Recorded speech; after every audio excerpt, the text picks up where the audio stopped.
3 invités avec nous chaque soir pour décrypter les mouvements de la planète marché. Adrien Dumas est avec nous, directeur des investissements de Mandarine Gestion. Bonsoir Adrien. Bonsoir Grégoire. Damien Charlet à nos côtés également, directeur de la gestion sous mandat de Mescart Asset Management. Bonsoir Damien. Bonsoir Grégoire. Merci d'être là et merci à Eric Turgeman d'être à nos côtés également ce soir. Bonsoir Eric. Bonsoir Grégoire. Vous êtes directeur des gestions OPC chez Ophi Invest Asset Management. Un mot de la séquence Banque Centrale, Eric, pour commencer. Est-ce que septembre 2023, est-ce que cette fin d'année 2023 marque le moment où les grandes banques centrales du G7 notamment auront atteint ce qu'on décrit comme étant le pic des taux directeurs, les taux terminaux de ce cycle de resserrement monétaire entamé par la Fed en mars 2022. La Fed est déjà en pause et devrait le confirmer encore cette semaine. La BCE signale l'idée d'une pause. On attend à peu près la même chose du côté de la Banque d'Angleterre. Est-ce que c'est un pic définitif ou transitoire ? Ça, on ne sait pas. À court terme, oui. Parce que, là, je pense qu'elle serait folle d'avoir annoncé ça et puis tout d'un coup, le mois prochain, de monter les taux. Donc ça paraît invraisemblable. Surtout qu'elles ont le temps, étant donné qu'il y a des indicateurs qui tombent et quand même un ralentissement un peu partout. Elles peuvent se permettre cette pause. Maintenant, parier à 100% qu'il n'y en aura pas derrière, je ne le ferai pas. On a arrêté ce genre de pari, voilà. C'est ça, donc, Eric, depuis 18 mois. Donc voilà, autant je suis prêt à m'engager sur le fait signer la pause. Voilà, ça, il y aura pause. Ils l'ont dit, ils le feront. Après, il faudra attendre. Il y a beaucoup d'incertitudes. Le relais des salaires aux États-Unis, l'envolée du pétrole. Donc, et c'est pour ça qu'ils ne peuvent pas se permettre de dire c'est fini, on redescend. En revanche, ce qui est dans le marché, c'est-à-dire la redescente rapide des taux, elle me semble un peu trop rapide. Oui, c'est ça. Si vous considérez que la pause peut être légitime aujourd'hui, mais qu'elle sera peut-être pas suffisante demain, il faut imaginer qu'à l'inverse, des baisses de taux, c'est peut-être un peu trop rapide. Donc on peut imaginer qu'on n'est pas loin du sommet. Bon, c'est déjà pas mal quand même. 4 en Europe, 5,5 aux États-Unis. C'est pas rien, surtout qu'on vient de zéro il n'y a pas si longtemps. Effectivement, on peut penser qu'il n'y a pas de raison qu'on aille beaucoup, beaucoup plus haut, mais ça risque de durer plus longtemps que ce qu'on pensait. Voilà. Donc, d'où d'ailleurs des tensions sur la courbe des taux court, quoi. La barre est haute désormais quand même pour les banques centrales pour continuer de monter les taux après ce qui a été fait et dans le contexte et avec les perspectives qu'on peut avoir. On est quand même sur des ralentissements. Enfin, je veux dire, en Europe notamment, l'Allemagne qui est en récession. Bon, alors c'est le mauvais élève de la classe, c'est rare en général. Bon, après, c'est aussi ceux qui ont été le plus orthodoxes en matière budgétaire. Il y a des raisons, mais enfin, ça fait récession. Les chiffres sont revus à la baisse. Aux États-Unis, ça tient plus, voilà. Et c'est peut-être d'ailleurs, s'il y avait une surprise, ce serait peut-être plus du côté de la Fed, d'ailleurs, une mauvaise surprise que de. Mauvaise surprise dans le sens une Fed obligée d'en faire peut-être encore une. C'est pas ce qui est anticipé, mais peut-être plus que la BCE, parce que là, quand même, en Europe, ça commence à freiner. À freiner, quoi. Donc voilà, donc oui, à court terme, oui, mais celui qui vous dit c'est fini, le prochain mouvement c'est à la baisse quoi qu'il arrive, je n'irai pas parier ça. Bon, c'est la question que je reprends. Non, mais comment on va vivre avec ce higher for longer sur les marchés ? C'est ça la question aujourd'hui. On verra. Est-ce qu'il y a encore quelques hausses de taux à ajuster dans un avenir plus ou moins proche ? Quand arriveront les premières baisses de taux ? On peut discuter autant qu'on veut, mais la question c'est comment le marché va vivre avec cet état de fait, c'est-à-dire un niveau de taux maintenu pour au moins quelques mois, voire quelques trimestres sur les niveaux qui ont été atteints. Alors, pour l'instant, on l'a vu, il vit plutôt bien avec les niveaux de taux actuels. Alors, ce qu'il faut voir, c'est que aussi bien aux États-Unis qu'en Europe, finalement, la hausse des taux qu'il y a eu jusqu'à présent, elle n'a pas tellement pesé sur les résultats ou sur les bilans des entreprises parce qu'elles n'ont pas eu à se refinancer. Donc, aujourd'hui, elles vivent bien parce que finalement, leur taux d'intérêt moyen, il a à peu près pas bougé.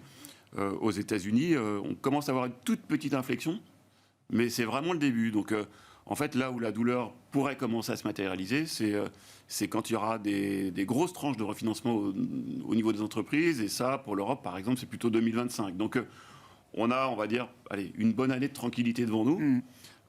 Et cette année de tranquillité, le scénario, ça pourrait être... Je mets toutes les précautions. Tous les caveats nécessaires, oui, d'accord. Tous les disclaimers sont sortis. Exactement. Mais bon, on voit que l'économie européenne ralentit. Alors, ce qui justement génère un gros débat sur la hausse de taux de la BCE de la semaine dernière, parce qu'il y en a qui considèrent que c'est une hausse de taux qui n'était pas nécessaire quand on voit déjà la difficulté dans laquelle les zones euro est en train d'entrer. C'est une hausse de taux de précaution. Oui, pour ceux qui la défendaient, si, c'est ça. De taux de communication. Pour ceux qui défendaient la hausse de taux, oui, c'est ça. Mais du coup, le scénario, ça pourrait être... l'économie européenne a commencé à ralentir. Les hausses de taux, la dernière hausse de taux ne va pas arranger les choses. Donc le ralentissement, il peut continuer. Ce qui ferait que on aurait besoin de relancer. C'est un peu le scénario, c'est un peu consensuel, mais qu'on commencerait à avoir des baisses de taux à partir de l'été prochain parce qu'il faudra relancer l'économie. Et en fait, plus que la hausse de taux de la semaine dernière de la BCE, moi, ce qui m'a plus chagriné, c'est ce qu'ils ont dit sur la croissance économique de 2024. C'est-à-dire que la baisse de prévision de croissance en 2023, il passe de 0,9 à 0,7. Celle-là, c'était un petit peu attendu. 2024, on passe de 1,5 à 1. Mais 2024, on passe de 1,5 à 1 en ayant baissé la base de comparaison de 2023. Donc, c'est quand même une baisse de croissance attendue qui est très forte. Et c'est là où on se dit, qu'est-ce qui se passe derrière ? Je serais curieux de savoir de ce dont ils ont discuté pendant leur réunion pour arriver à une majorité solide, comme dirait Christine Lagarde, qui est une façon de dire que la majorité, à mon avis, n'était pas si solide que ça. Elle leur a pris leur téléphone portable pendant la réunion. Oui. J'ai lu ça. Non, mais on avait marre des fuites, donc hop, les téléphones confisqués pendant la réunion du Conseil des gouverneurs. Sur la question du refinancement, du crédit des entreprises, là, alors il y a déjà des petits signes qui entourent des groupes qui sont un peu vus comme des usual suspects dans le monde du crédit. J'ai vu une Fnac Darty qui avait retiré une émission obligataire de 300 millions d'euros la semaine dernière, jugeant que les conditions de marché n'étaient pas suffisamment bonnes. C'est quoi ? C'est des petits canaris dans la mine à suivre? Ça reste très spécifique? On a une idée ou... Honnêtement, sur ce sujet-là, effectivement, j'ai vu cette annonce-là. Nous, je sais que nos gérants obligataires ont plutôt... il y a eu pas mal d'émissions qui sont retenues à partir du mois de septembre. D'accord. Donc le marché a été plutôt fluide. D'accord. Pour l'instant, c'est Fnac Darty qui n'a pas pu émettre. Les autres ont pu émettre, ce que je veux dire. C'est un peu l'impression. Et en revanche, je regardais aussi aux États-Unis là récemment. Donc on a eu un indice de confiance des PME, le FIB. Bon, la confiance des PME, elle est pas terrible aux États-Unis, ce qui contraste quand même assez fortement avec les grandes entreprises. Et ces PME, dans leurs inquiétudes, alors elles révisent à la baisse leurs intentions d'embauche, elles ont des craintes sur leur chiffre d'affaires, elles ont des craintes sur le fait qu'elles pourront plus, elles vont devoir potentiellement même baisser leur prix. Et elles mentionnaient aussi que leur crédit court terme, c'était 9%. Ouais. Et donc là, effectivement,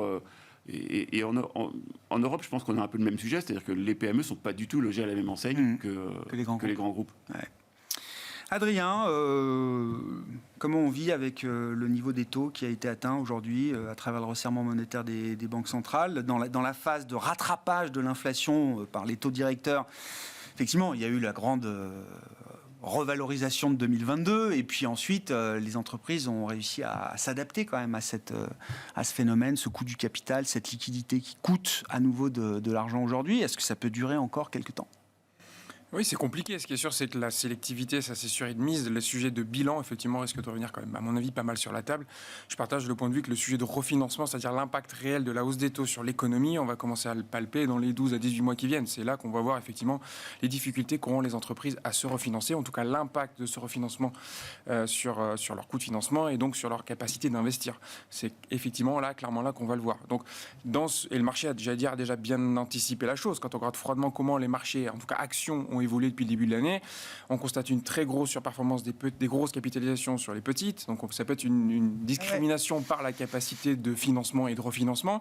Les grosses sociétés de la technologie qui sont très porteurs des marchés. Alors il y a la thématique d'intelligence artificielle qui a été un boost, mais c'est aussi dans la majorité les Seven Magnificent, c'est comme les entreprises qui sont extrêmement rentables, assises sur des niveaux de trésorerie extrêmement importants, qui font, j'allais dire, office quasiment de refuge par rapport à ces sujets de refinancement ou d'inflation ou de taux. Donc voilà, clairement le marché l'a bien intégré. Je pense que là où je partage le point de vue, c'est qu'à mon avis, on est encore trop optimiste par rapport aux baisses de taux l'année prochaine.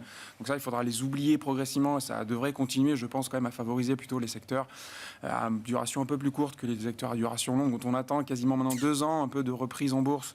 Alors, mis à part la tech aux États-Unis, clairement toujours pas. Voilà, donc c'est continuer à être effectivement très sélectif.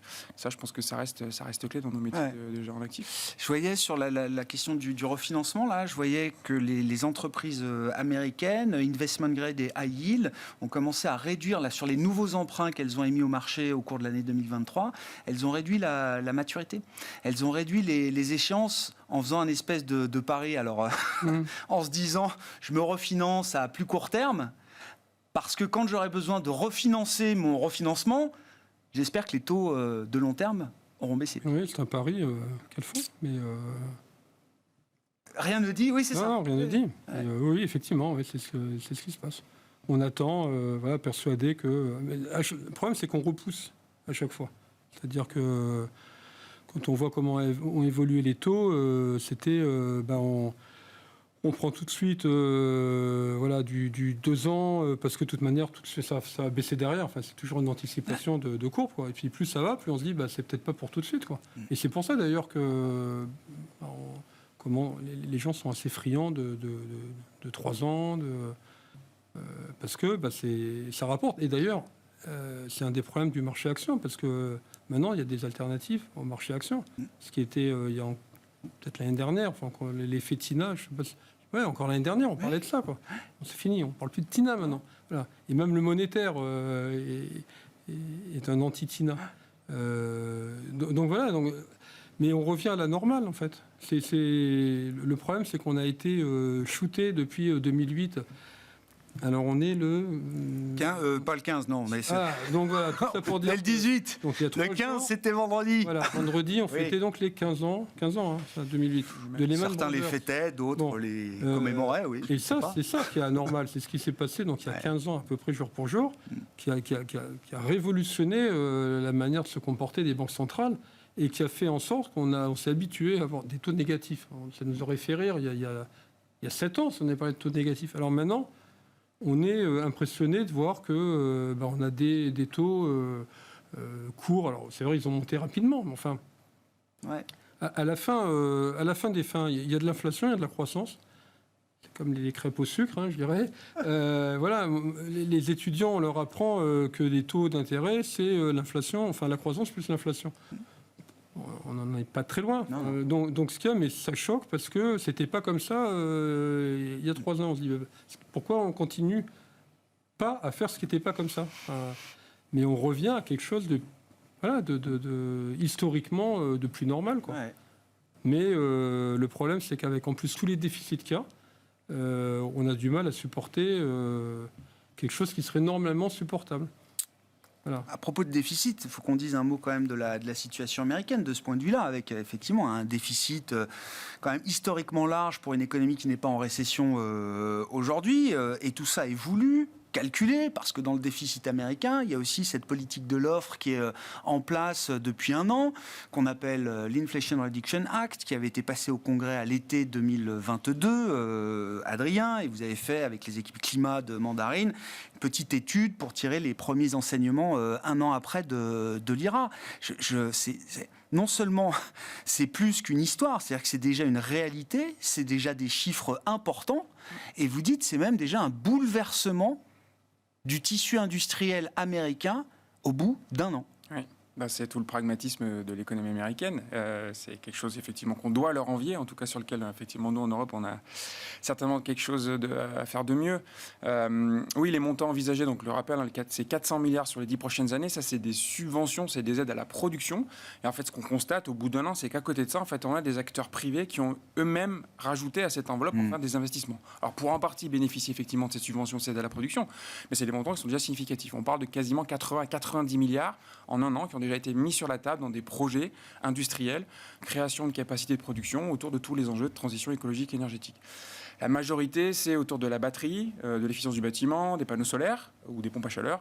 Mais on a effectivement là vraiment des technologies qui sont en train de relocaliser sur le sol américain, qui créent des emplois. On parle de 80 000, 100 000 emplois assez visibles à horizon 12 à 18 mois créés par Oui, c'est pas des projections dans 30 ans, quoi. Non, c'est ça qui est incroyable, je trouve. C'est rapide. Ouais. C'est des technologies qui sont déjà assez compétitives en plus.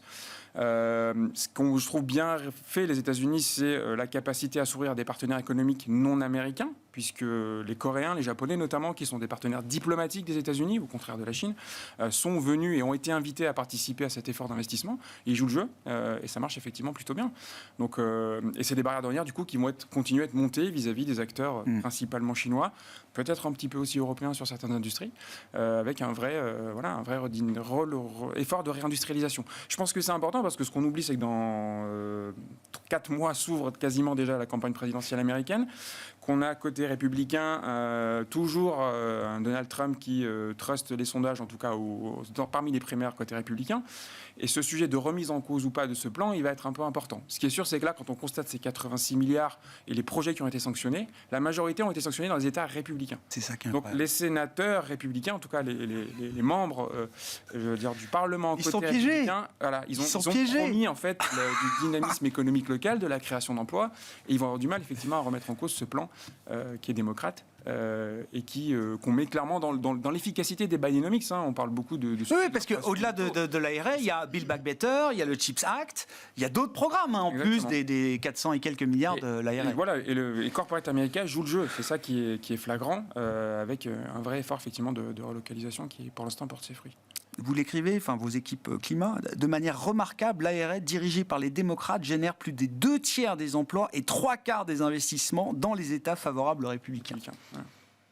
Le piège est refermé sur les républicains. Non, mais au-delà de la blague, ça veut dire que oui, le programme et ce bouleversement industriel, il est déjà ancré dans les territoires, comme on dirait chez nous. C'est ça, en France. Après, dans sa philosophie, il n'est pas très éloigné de Make America Great Again. En fait, j'allais dire, Joe Biden a quasiment implémenté l'objectif théorique de Donald Trump, qui était de limiter sa dépendance vis-à-vis de l'économie principalement chinoise. Pour l'investisseur, c'est un boulevard, c'est un no-brainer de se dire tiens, je suis l'argent public américain là où il va et je suis la thématique d'investissement sur lesquelles les États-Unis cherchent à être dominant, leader aujourd'hui. Et puis la question des déficits, on verra après. Parce que ça va devenir un sujet quand même, la question des déficits américains. Alors oui, ce sont les États-Unis, c'est le dollar, etc. On revient toujours... Surtout que les déficits, ça fait, alors là, je ne sais pas depuis combien de temps on en parle, quoi. Oui, je sais. Oui. Bon. Oui, la zone euro en agrégé revient quand même assez rapidement à 3% de déficit sur PIB l'an prochain. Quand les États-Unis, on est peut-être encore sur un écartement du déficit. Mais d'une manière générale, les États, globalement, sont très très forts déficits et on leur permet, ce qu'on ne permettrait pas à des particuliers, parce que d'un particulier qui serait, dans ce cas-là, il est en faillite. Bon. C'est un mot qui avait été prononcé. Oui, certains l'ont dit. Donc oui, on sait qu'il y a ce problème de déficit qui, d'une certaine façon, d'ailleurs, l'inflation arrangeait bien, quelque part, de pouvoir finalement régler un peu ce problème de déficit. Le problème, c'est qu'un peu d'inflation, c'est bien. Trop, ça fait peur. Ça bouscule trop. Ça bouscule trop. Ouais. Bon. Donc oui, on vit avec ça. Donc soit on continue à faire comme ça du dérapage, mais là, dans ce cas-là, ça finit mal. Voilà. Soit on essaye effectivement de les résorber, et c'est au prix d'une croissance plus faible. Mais à chaque fois, il s'est quand même passé qu'ils n'ont pas de chance, on va dire, nos gouvernants. C'est qu'à chaque fois qu'ils essaient de faire un effort, boum, il y a le Covid, boum, il y a l'Ukraine. Et donc, il faut laisser ouvrir les vannes, quoi. Donc, et on ne peut pas le reprocher. Si pendant le Covid, on avait cherché encore à resserrer, ça aurait été une catastrophe. Bien sûr. Et du coup, ça creuse. Ouais. Bon, et voilà. Donc, on verra, c'était une des conclusions de l'Eurogroupe ce week-end, sous présidence espagnole, pour l'Union européenne cette année. Il y a un calendrier qui prévoit de se mettre d'accord sur les futures règles budgétaires et fiscales d'ici la fin de l'année. Bon, essayons de tenir ce calendrier. Ça y est. Sur les marchés, gardez la parole, Eric. Alors, je ne sais pas, faut qu'on parle du secteur bancaire quand même. Donc, l'histoire du jour, c'est Société Générale.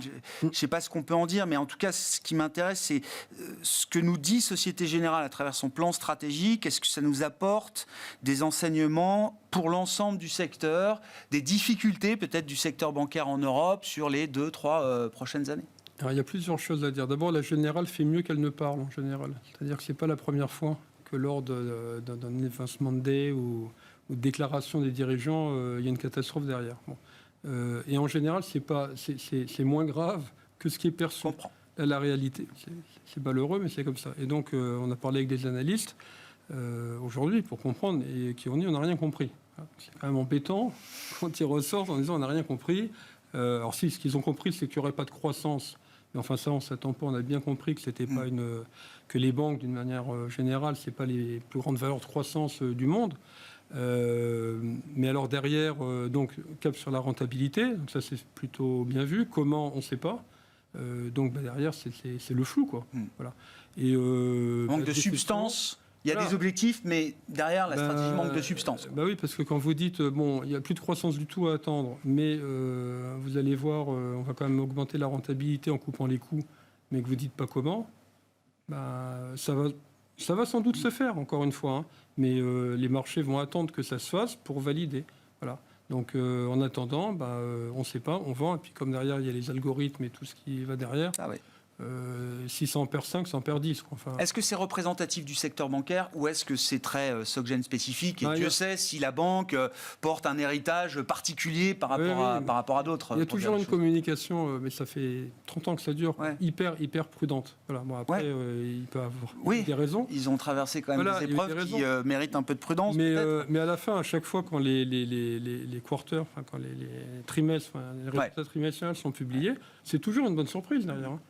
Donc là, il faut voir que c'est le discours qui est mal pris, et derrière, il y a publication, et en général, c'est bien pris par les brokers en disant, tiens, ça bat le consensus. Et je pense que ça va être le cas. C'est peut-être mieux dans ce sens-là, d'ailleurs. Hein. Oui, mais enfin, en attendant, vous faites moins. Ah bah oui, là, 10, sur la séance, ça fait moins 13, Donc voilà, bon, après, c'est 4 fois les résultats, c'est 7% de rendement. Bon, il faut vraiment que derrière, quand vous êtes à 4 fois les résultats, vous pouvez vous permettre de revoir les résultats en baisse d'un certain montant pour justifier un PE de 4. Donc, je ne suis pas particulièrement inquiet, quoi. Mais c'est toujours rageant, surtout pour celui qui a fait le titre avant-hier. Ouais. C'est encore une fois, c'est une histoire très spécifique à Société Générale, ce qui se passe aujourd'hui sur le marché, ou est-ce que c'est un signal aussi que les difficultés pour le secteur bancaire sont peut-être encore à venir, j'en sais rien. Secteur bancaire qui, en termes de performance boursière, résiste bien. Hein. Enfin, je veux dire, après les coups de massue, il se prend en continu sur la tête.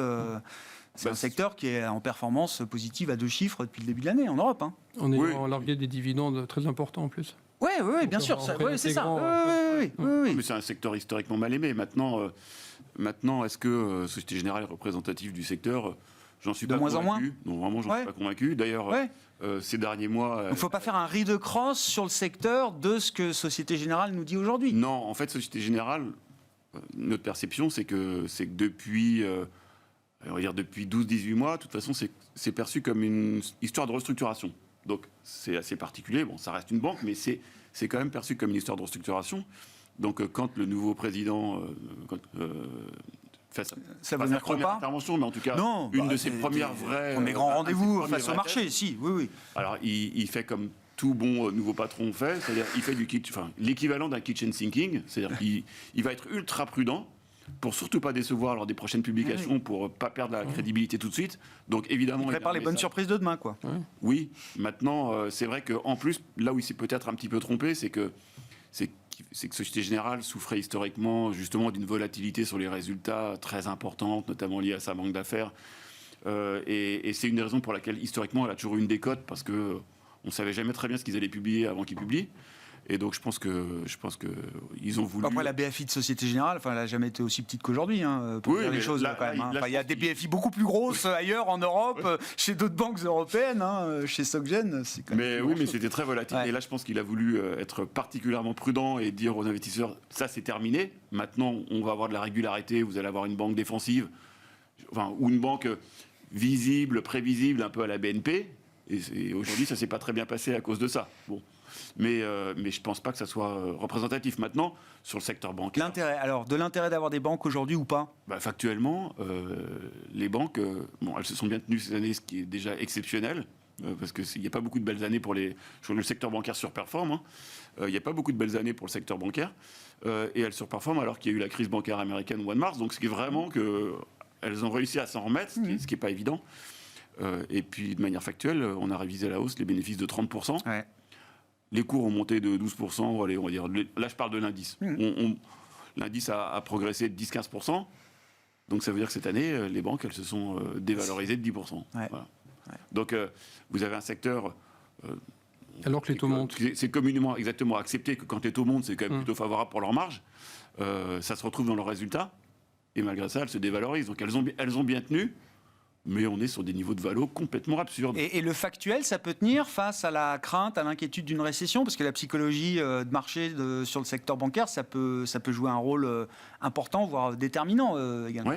Oui, est-ce que ça peut tenir J'espère que ça va tenir, mais malheureusement, en se fiant à l'historique, ça ne tient pas souvent. En fonction du cours du risque qui va être publié, enfin, c'est ça qu'on attendra. Et à chaque fois, c'est des surprises plutôt positives. Parce qu'on se dit, qu'est-ce qui va nous tomber dessus avec ce qui arrive ? Et à chaque fois, le coût du risque est limité.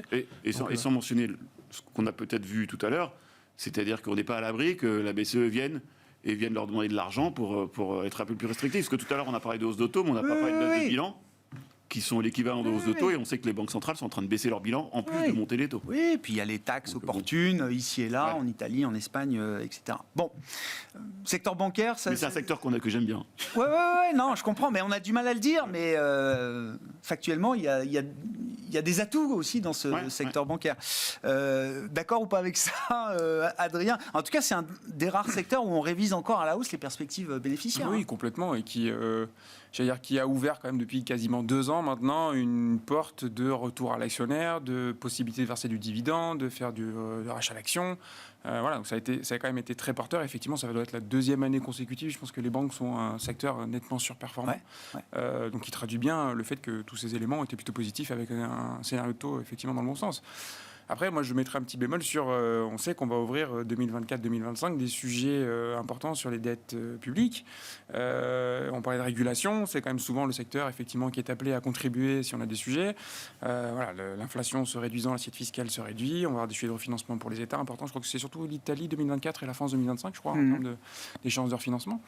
Voilà, ça, on sait que c'est quand même la corrélation avec ces capacités de refinancement d'État sont pas neutres pour ces banques qui sont quand même toujours très vues comme des acteurs très européennes et très dépendantes de leur exposition à la macro. Oui, bien sûr. Donc voilà, c'est quelle vision. Est-ce que le sentiment des investisseurs vis-à-vis du secteur a changé ? Est-ce que le regard des investisseurs vis-à-vis du secteur a changé ? Ou est-ce qu'on les voit encore comme des animaux garantis par les signatures souveraines, etc. Est-ce qu'on est encore dans ce regard-là ? J'allais dire, les 6 prochains mois vont nous le dire. Oui, on aura la réponse. Ce qui est sûr, c'est qu'il y a, je trouve qu'il y a eu beaucoup de banques qui ont changé de ligue. BNP est dans une autre ligue maintenant, peut-être que d'autres les autres banques françaises. Il y a des banques italiennes qui ont réussi à récupérer et à revenir dans la ligue des banques solides qu'on estime comme étant effectivement plus armées pour faire face à des contextes macro un petit peu plus difficiles. Alors, sans parler des banques grecques qui bénéficient en plus de l'évolution de l'investissement de grade maintenant de la dette souveraine grecque. Mais voilà, là aussi, je pense qu'il y a beaucoup de sélectivité en fait à avoir parce que le panorama a quand même beaucoup changé. Ça me paraît évident. Et pourtant, les banques européennes sont moins bien valorisées que les banques régionales américaines. Toujours. Enfin, oui, elle l'était avant, j'imagine, mais là, je parle même post-SVB, le tissu des banques régionales américaines. Je ne parle pas des majors. Après, s'il y a plus de croissance, effectivement, ce n'est pas un secteur en croissance, mais ça, on le fait. Alors, ça fait longtemps qu'on le dit, mais un de ces jours, le M&A va revenir. Pas tout de suite, mais ça va revenir. Parce que, justement, plus de croissance, c'est le moyen de faire des économies... On rouvre le dossier consolidation bancaire. Surtout si les cours s'écroulent comme ça. Un petit mot des rachats d'actions. Là, c'est un papier que j'ai vu aussi ce week-end dans le Financial Times. C'est intéressant. Là, c'est la fin de l'âge d'or des rachats d'actions. J'ai vu que là, alors c'est normal d'un trimestre sur l'autre, ça baisse de 20% aux États-Unis, c'est même en baisse pareil de 20% sur un an, et beaucoup d'analystes estiment que les cash flows, les sur-cash flows des entreprises trouveront de meilleurs usages que les rachats d'actions et le pic de rachat d'actions qui a été atteint l'an dernier, je pense. Déjà, quand on fait du rachat d'actions, c'est qu'on manque d'idées. Donc ça plaît pas beaucoup. Alors ça relue, enfin, c'est intéressant pour le résultat par action, mais enfin, c'est qu'on manque d'idées. Là, en plus, il y a un côté un peu social. C'est-à-dire que, on veut que les entreprises participent à l'effort collectif. La vie est de plus en plus dure, l'inflation, etc. Et donc, ça ne se fait pas de racheter les actions. On préfère qu'elles investissent, qu'elles créent des emplois, etc. Donc, il y a une pression qui va être de plus en plus forte de la part des actionnaires. Et l'avis des actionnaires est de plus en plus important. lors des assemblées, enfin surtout sur le climat, sur les rémunérations des dirigeants, etc. L'engagement est de plus en plus fort. L'engagement est de plus en plus fort, ça c'est exponentiel. Donc je pense que le rachat d'actions, c'est pas ce qui va être le plus à la mode dans les futures assemblées et sous la pression justement des actionnaires. Et c'est une mauvaise nouvelle pour les actions ou pas? Parce que si même les actionnaires ou des actionnaires demandent aux entreprises d'arrêter des programmes de rachat d'actions toujours plus importants, c'est-à-dire qu'eux-mêmes pensent que ça peut être intéressant pour l'entreprise et pour l'action de l'entreprise. Les actionnaires, mais pas forcément, ils ne raisonnent pas forcément quand ils s'engagent. Il n'y a pas que ce côté-là. Il y a le côté social qui joue. Voilà. Et les entreprises ne doivent pas être là que pour faire du bénéfice. Elles sont là aussi pour faire... Mais c'est-à-dire que pour la performance financière et extra-financière, c'est une bonne chose. Extra-financier, bien sûr. Et ça prend de plus en plus d'importance, extra-financier. On voit bien que l'engagement, il est plus extra-financier que financier. Il y a 20 ans, l'engagement, il y en avait beaucoup moins, mais c'était sur... voilà, il y avait d'ailleurs des raiders, vous devriez faire ça. Enfin, c'était ça. C'est ça. Rachetez-lui, vendez ça. C'était ça, en fait. Vous devriez céder pour rentabiliser. Aujourd'hui, c'est plus tellement à la mode de faire ça. L'engagement, il est extra-financier. Et voilà, donc, et ça va continuer. Donc je pense que le rachat d'actions, je ne suis pas sûr qu'on reparte dans un sens positif. C'est une fragilité ou c'est une bonne nouvelle pour les actions? Que les cash flows soient utilisés. Alors, notamment, il y a une demande infinie pour des investissements aujourd'hui. Il y a quand même un cycle de CAPEX à financer. Et puis, pourquoi pas soutenir un peu la demande en augmentant les salaires? Enfin, je vais dire, en théorie, c'est pas forcément une mauvaise chose pour une entreprise qui dédie une partie de ses cash flows supplémentaires à ce genre d'arbitrage. Alors, d'abord, j'ai pas lu le papier, mais je pense qu'aussi ils doivent mentionner le fait qu'il y a quand même des rachats d'actions qui étaient faits avec de la dette. Oui, bien sûr. Non, mais les taux, etc., expliquent effectivement qu'il y a financer des programmes de rachat d'actions, c'est moins évident aujourd'hui. C'est sûr et moins rentable. Sûr et certain. Je vais peut-être paraître un peu pessimiste, mais je ne suis pas complètement convaincu que la motivation derrière l'arrêt des rachats d'actions, ça soit de distribuer aux salariés. Je pense que les États-Unis sont quand même encore très largement drivés par le rendement à l'actionnaire et par le rendement de la société. Il y a les investissements aussi à faire. C'est moi qui dis les salaires, mais il y a aussi la partie CAPEX à financer. Alors, la partie CAPEX, ils ont toujours réussi à la financer en faisant des rachats d'actions. Et si l'économie ralentit, il n'y aura pas besoin de faire des CAPEX supplémentaires. Donc, on va voir. Moi, je ne sais pas ce qu'ils vont faire avec l'argent qu'ils n'utiliseront pas pour le rachat d'actions. Donc, il faudra voir ce qu'ils font avec cet argent-là. Mais on ne fait pas boire un âne qui n'a pas soif. Donc, l'augmentation des investissements, si jamais l'économie n'accélère pas, je ne vois pas trop. Donc, ils augmenteront le dividende, quoi. C'est possible. Non, mais c'est possible, oui. Oui. C'est la contrepartie, bien sûr. Ou alors ils se désendetteront parce qu'ils verront arriver les refinancements et qu'ils n'ont pas envie de payer un refinancement à 6%. Adrien. Un peu de M&A, ouais, se souhaite un peu de M&A. On disait que les petites capitalisations étaient très en retard par rapport au large cap en termes de performance. Leur niveau de valo, et quand on la regarde historiquement, c'est quand même assez intéressant. Donc il y a certainement aussi la volonté d'aller chercher des petites pépites technologiques. Voilà, on a eu quelques opérations en Europe récemment qui montrent que oui, il y a des entreprises qui cherchent à racheter des petites sociétés cotées parce qu'elles ont aujourd'hui une des petites ou des moins petites. Alors là, c'est Bouygues sur Colas. Aujourd'hui, ça reste dans le même univers. Ça fait 10 ans que c'est le serpent de mer et on attendait. Voilà, c'est fait. On a vu, je sais pas, Kingspan qui en un mois vient de faire 2 acquisitions de petites entreprises qui étaient cotées en bourse. Il a pris une participation, ils ont fini par la sortir. Voilà, donc c'est des gens qui feront plus de buyback, mais qui vont plutôt acheter des entreprises. Est-ce que ça fragilise les cours de bourse ou pas de moins faire de buyback maintenant que le monde a été quand même là aussi un peu habitué à ces programmes de rachat d'actions qui ont été ce qui est sûr, c'est que ça traduit. On voit bien que la réaction sur ce genre d'opération est assez neutre voire négative. Donc ça traduit bien le fait que les investisseurs, pour reprendre ce que j'ai dit tout à l'heure, sont prudents et préfèrent continuer à accompagner des entreprises qui prennent pas de risques à l'heure où on se parle, qui sont pas en train de s'endetter, qui ont plutôt des niveaux de dette et des niveaux de dette bas, des niveaux de génération de cash assez visibles, plutôt que d'accompagner des entreprises qui ont le pied sur l'accélérateur. Parce qu'effectivement, avoir le pied sur l'accélérateur aujourd'hui en termes d'investissement de CAPEX, alors qu'on se dit que l'économie mondiale commence ralentit, ça peut en tout cas poser des questions à certains actionnaires. Si on est là pour le moyen et long terme, on ne se pose pas ces questions-là. Mais en moyenne, oui, les réactions sont plutôt négatives sur ce genre d'opérations ces derniers mois. À propos d'opération, un mot de l'introduction en bourse de ARM en fin de semaine dernière, Adrien. Alors, il y a eu 2 très belles séances. Ouais. Et puis, effectivement, on n'est pas loin de revenir déjà là sur le niveau du cours d'introduction qui était fixé à $51. On est encore un peu au-dessus. Hein. Ouais. Bon, l'introduction en bourse était bien préparée. Donc, ARM, c'est racheté par SoftBank en 2016. Ils ont essayé de la vendre pour partie, voire pour entièreté à Nvidia. Ça a été impossible de le faire, puisque d'un point de vue régulatoire aux États-Unis, on a considéré que ce n'était pas possible. En tout cas, les clients de ARM considéraient que ce n'était pas possible. Ça allait créer un oligopole trop important. Et donc, la solution qu'a trouvé SoftBank, c'est effectivement l'introduction en bourse. Pourquoi je dis que ça a été préparé ? Parce que, vous le savez, SoftBank est sous énorme pression en termes d'exécution par rapport à toutes les acquisitions qu'ils ont fait dans leur fonds qui s'appelle Vision Fund, qui est donc le plus grand fonds de prise de participation dans la technologie, et qui sort de 2 gros marasmes en termes de performance, que sont DoorDash et WeWork, avec des dépréciations extrêmement importantes. Et donc, il était important pour SoftBank de réussir cette introduction en bourse, voilà, qui s'est faite du coup à un prix, on va dire, plus bas que ce qu'on anticipait, qui a amené à cette hausse de quasiment 25% par rapport au prix des émissions et en comportement les premiers jours qui a été plutôt positif. Après, quand on regarde la valorisation, on est quasiment sur le multiple d'Nvidia aujourd'hui, alors qu'on a, à mon sens, en tout cas, pas autant d'affirmations sur le fait que ARM est effectivement extrêmement bien positionné par rapport à la thématique de l'intelligence artificielle. C'est pas le même gagnant que Nvidia sur les nouvelles étapes de l'IA aujourd'hui, en tout cas.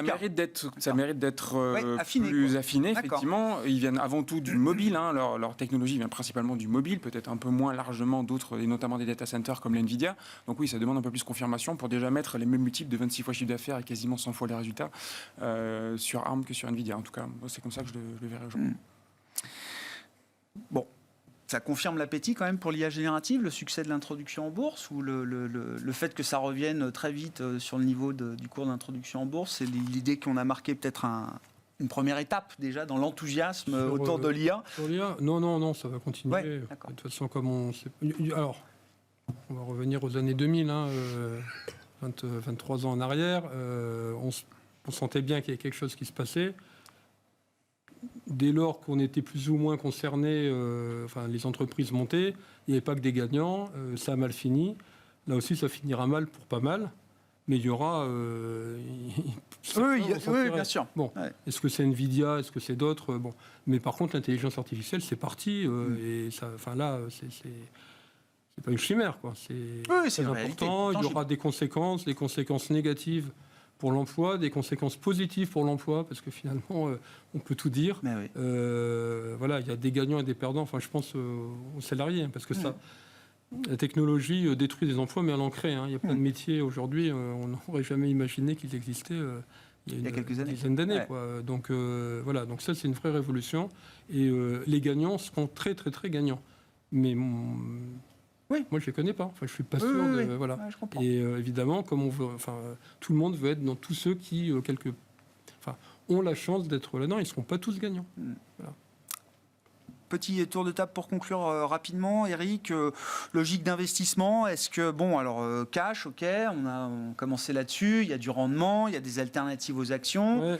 Ça veut dire quoi ? Ça veut dire qu'il faut avoir le moins d'actions possible, il faut en avoir quand même encore Nous, on publie tous les mois une grille avec des curseurs. Bien sûr. Donc, je l'avais dit la dernière fois, mais fin janvier, on était repassé légèrement négatif sur les actions.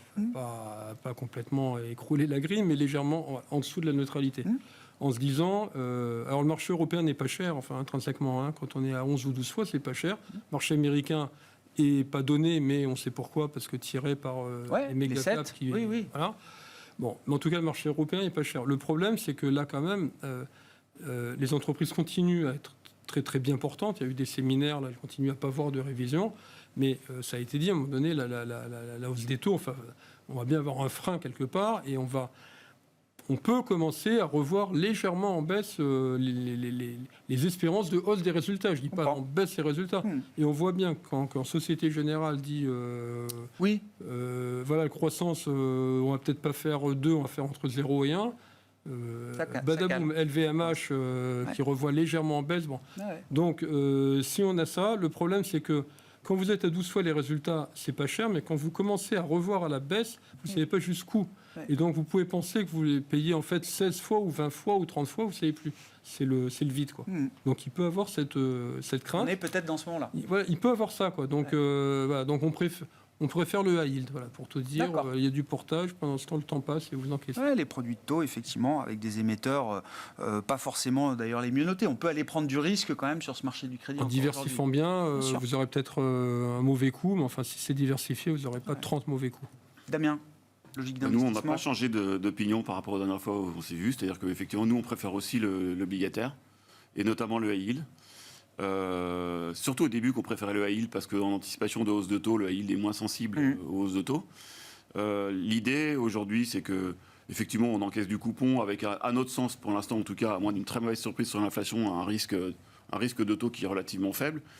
Le high yield, il a fourni 6% depuis le début de l'année, en 9 mois. Il n'y a pas de raison que ça ne continue pas. Le portage est à peu près le même qu'au début d'année, sauf qu'on est pratiquement à 7. Ouais. Donc ça nous va très bien. Et sur les actions, pour l'instant, on n'a pas de crainte particulière. Mais en même temps, quand on attend 11% de croissance des bénéfices aux US sur 2024 et 6 ou 7 en Europe, ça laisse pas beaucoup de marge, à notre avis, pour qu'on ait un momentum positif sur les révisions, et ce qui, à notre sens, sera nécessaire pour que le marché monte. Donc, le marché action, il risque de rester dans les mêmes eaux pendant encore quelques semaines. Donc, on privilégie l'obligataire. Adrien, chez Mandarine, action, quel type d'action est-ce qu'on trouve encore intéressante par rapport à des alternatives très crédibles aujourd'hui dans le monde obligataire et des produits de taux notamment? Ça, c'est sûr que la concurrence est nouvelle. Nouvelle. Faut un petit peu dans le temps pour retrouver un intérêt effectivement plus marqué pour autre chose que des actions. Nous, on est toujours très attaché au sujet de la transition écologique. On a parlé du plan IRA, et ça donne de la visibilité. On peut considérer qu'effectivement qu'on va avoir peut-être des mauvaises surprises sur l'économie américaine quand l'impact des taux aura vraiment de l'impact sur l'économie réelle. On pense que ces industries qui sont boostées par ces gros capex et par ces gros investissements vont continuer effectivement à en bénéficier. D'autant plus que pour l'instant, elles sont clairement pas privilégiées parce que je l'ai dit tout à l'heure, elles ont le pied sur l'accélérateur, donc c'est clairement pas ce que veulent les investisseurs. Après, on peut aussi commencer, je trouve, à reconstruire des positions longues sur des toutes petites capitalisations. En Europe, on a des niveaux de valorisation qui sont extrêmement faibles. Le momentum n'est pas là. C'est sûr que les moteurs traditionnels de surperformance des petites capis ne sont pas là. Mais c'est peut-être le moment de commencer à constituer des positions. Donc il faudra se laisser un peu de temps pour qu'elles reperforment. Mais il y a certainement des choses à faire avec un horizon de temps